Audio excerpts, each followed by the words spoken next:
So what you can also do in Corel Draw is you can go ahead and trace out color images that you may have and turn them into vector.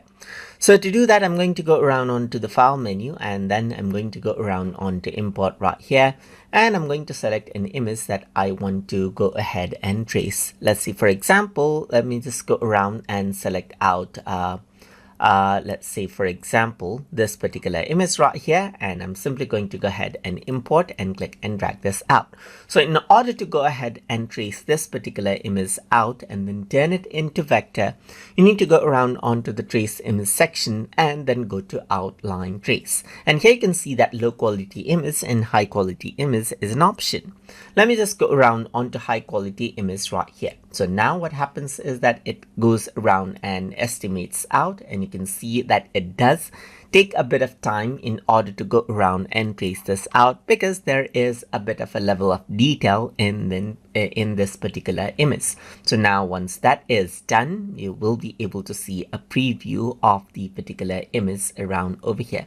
So you can see the progress right here. So it does take a bit of time, and you can see the progress right here just like this, and you can even go ahead and zoom in and see the vector output. You can change around the details and so forth, but let me just go ahead and press OK, and you can see that another vector actually pops up right here, and this is the vector image. And as I zoom in, you don't see pixels, but you see paths, as you can see right here. So you can really go around and turn high quality images right here onto vectors right here, just like this.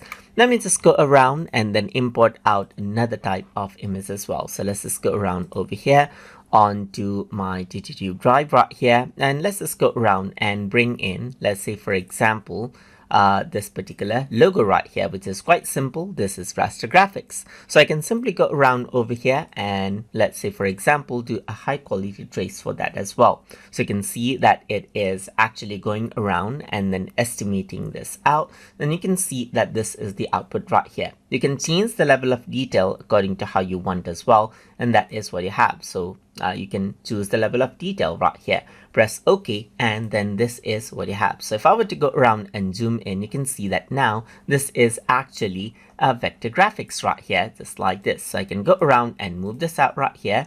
This is pixelated, as you can see right here. This is the raster graphics, while this is the traced out vector graphics right here. So you have flat images right here. Then you can actually go around and utilize tracing like this right here. And that is how you can go ahead and trace color images into vector graphics using Corel Draw. So I hope you guys learned something as always. And as always, please like, comment, share, and subscribe.